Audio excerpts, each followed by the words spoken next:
8월 22일 화요일 서로 무난하라는 제목으로 로마서 16장 1에서 16절의 말씀입니다. 사랑의 하나님 감사합니다. 오늘도 말씀 묵상의 시간을 주심에 감사합니다. 이 시간을 통하여서 하나님의 말씀이 들리고 복음이 들리기 원합니다. 말씀대로 믿고 살고 누리는 인생이 되게 하시고 이 시간도 우리와 함께하여 주시옵소서. 감사드리옵고 예수님의 거룩하신 이름으로 기도드립니다. 아멘. 본문의 말씀입니다. 내가 갱그레아 교회의 일꾼으로 있는 우리 자매 베베를 너희에게 추천하노니 너희는 주 안에서 성도들의 합당한 예절로 그를 영접하고 무엇이든지 그에게 소용되는 바를 도와줄지니 이는 그가 여러 사람과 나의 보호자가 되었음이라. 너희는 그리스도 예수 안에서 나의 동력자들인 브리스가와 아굴라에게 문안하라. 그들은 내 목숨을 위하여 자기들의 목까지도 내놓았나니 나뿐 아니라 이방인의 모든 교회도 그들에게 감사하느니라. 또 저의 집에 있는 교회에도 문안하라.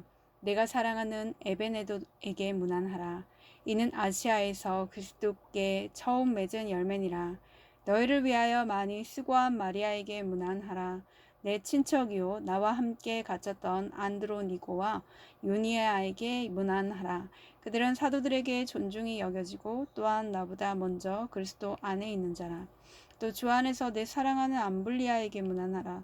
그리스도 안에서 우리의 동역자인 우르바노와 나의 사랑하는 스다구에게 문안하라. 그리스도 안에서 인정함을 받은 에벨레에게 문안하라. 아리스토블로의 권속에게 문안하라. 내 친척 헤로디온에게 문안하라.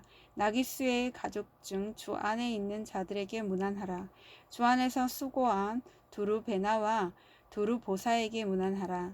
주 안에서 많이 수고하고 사랑하는 버시에게 문안하라. 주 안에서 택하심을 입은 루포와 그의 어머니에게 문안하라. 그의 어머니는 곧 내 어머니니라. 아승구리도와 블레공과 허메와 바드로바와 허마와 및 그들과 함께 있는 형제들에게 문안하라. 빌롤로고와 율리아와 또 네레오와 그의 자매와 올름바와 그들과 함께 있는 모든 성도에게 문안하라. 너희가 거룩하게 입맞춤으로 서로 문안하라. 그리스도의 모든 교회가 다 너희에게 문안하느니라. 아멘. 도움말입니다. 갱그레아는 고린도 동편 10km 지점에 있는 항구 도시로 그리스의 무역 중심지입니다. 바울은 2차 전도 여행을 마치고 예루살렘으로 귀환하고자 이곳에서 배를 탔습니다. 동역자는 같은 목적을 가지고 함께 일하는 자로 여기서는 주의 복음을 위해 함께 애쓰는 자라는 뜻입니다. 권속은 한 집안 식구를 말합니다. 본문 요약입니다. 바울은 로마 교회의 갱그레아 교회의 일꾼으로 있는 자매 베베를 추천하면서 합당한 예절로 그를 영접하고 도와주라고 합니다. 그리고 그는 여러 사람을 자신의 동역자로 소개하면서 그들에게도 문안할 것을 부탁합니다. 또한 거룩하게 입맞춤으로 서로 문안하라고 합니다. 오늘의 중보기도입니다. 직장인들이 믿음의 공동체를 만나 그 안에서 진정한 문안을 주고받으며 주님의 위로를 얻게 하옵소서. 아멘. 본문 해설입니다. 첫 번째, 보호자 1에서 2절의 내용입니다. 바울의 편지를 로마 교회에 전했다고 추정되는 베베는 여성이었기에 당시 세상에서 무시당했을 것입니다. 하지만 하나님은 그를 바울과 다름없는 중요한 일꾼으로 쓰셨습니다. 그래서 바울은 베베가 여러 사람과 나의 보호자가 되었다며 그를 칭찬합니다. 하나님의 일은 혼자 할 수 없습니다. 많은 지체가 주 안에서 하나 되어 협력해야 합니다. 나의 재능이나 조건을 남과 비교하며 따지지 말고 내게 맡기신 역할에 충성하면 여러 사람을 지키는 일꾼이 됩니다. 적용 질문입니다. 교회에서 내가 섬길 수 있지만 모른 척하는 일은 없습니까? 내가 합당한 예절로 영접하고 도와줘야 할 사람은 누구입니까? 두 번째, 동역자들 3에서 15절의 내용입니다. 바울이 큰 자, 사울, 유대 지도자, 종교적 열심자일 때는 주변 사람들을 무시하는 독불 장군이었습니다. 하지만 그가 작은 자, 바울, 예수 그리스도의 종, 하나님의 사도가 되니 곁에 있는 동역자들을 보게 됩니다. 바울은 자기 혼자 할 수 있는 게 없다는 사실을 깨닫고 모든 사역을 동역자들과 함께 했습니다. 그는 로마 교회 성도들에게 자신의 동역자들을 인정하며 그들에게 문안하라고 합니다. 오늘 나에게 복음이 전해진 것도 여러 동역자의 수고가 있었기 때문임을 알아야 합니다.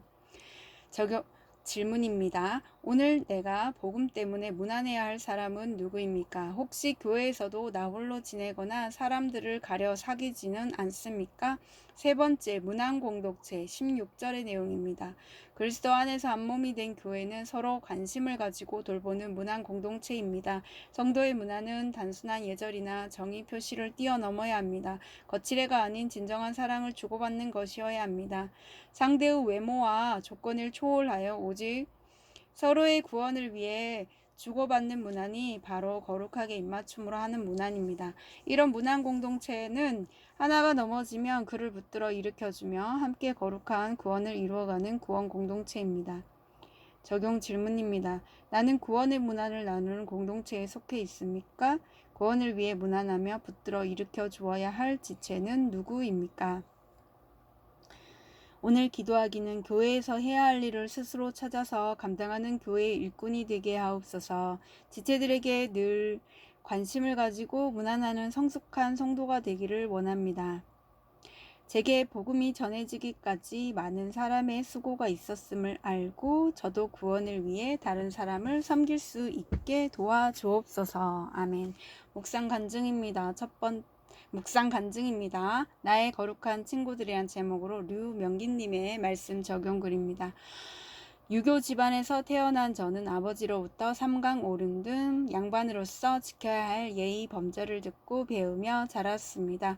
부모님은 어디서든 사람들에게 업신여김을 받지 않도록 자기 자신을 지키며 살아야 한다고 말씀하셨습니다.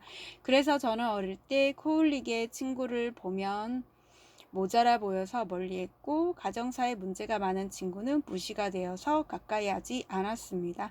사회생활을 할 때도 조금이라도 눈치 없고 예의 없는 사람과는 거리를 두었기에 낯선 도시에서 혼자 지내는 것이 무척 외로웠습니다. 그러던 중 저는 나를 위해 모든 걸 해줄 것 같은 남자를 만나 결혼을 했습니다. 하지만 남편은 친구에게 사기를 당해 전 재산을 잃었고 그 뒤 자포자기하며 방황하다가 외도로 집을 나갔습니다. 이런 상황이 도무지 이해되지 않던 때 저는 교회를 다니며 구속사의 말씀을 듣게 되었습니다. 아이들 급식비도 못 내는 제가 그렇게도 무시하던 가난한 환경이 되고서야 하나님 앞에서 저의 모습이 보였습니다. 사람을 외모로 차별하며 힘든 사람에게는 관심도 없고 마음에 악이 가득한 사람이 바로 저임을 알게 된 것입니다. 그러니 그제야 내 옆에 소중한 친구들이 보였습니다. 로마 성도들에게 문안하는 바울 곁에는 이전에 함께 공부하며 잘나가던 가말리엘 문화의 친구들은 하나도 없고 연약한 여자와 노예 친구들이 많은 것을 봅니다. 이처럼 저에게도 예전에 잘나가던 친구들은 한 사람도 남지 않고 미혼모로 어려운 형편에도 아이를 홀로 키우는 지체와 남편이 외도녀와 아이까지 낳고 살지만 이혼하지 않고 아내의 자리를 지키는 지체들만 있습니다. 이들에게 말씀으로 오늘 하루만 살아내보자고 매일 거룩한 입맞춤의 문안을 할 수 있게 되어 감사합니다. 세상에서 잘 사는 친구들과만 어울리고 싶어하던 저를 남편의 외도와 가난한 환경으로 낮아지게 하셔서 이제라도 고난당하는 지체들이 나의 가장 소중한 친구임을 알게 해주신 하나님을 찬양합니다. 이분에 적용하기는 이혼하고 혼자 지내는 친구의 생일날 미역국과 함께 큐티인을 들고 찾아가 보겠습니다. 큐티한 내용을 지체들과 매일 나눔으로 주 안에서 문안하겠습니다. 입니다.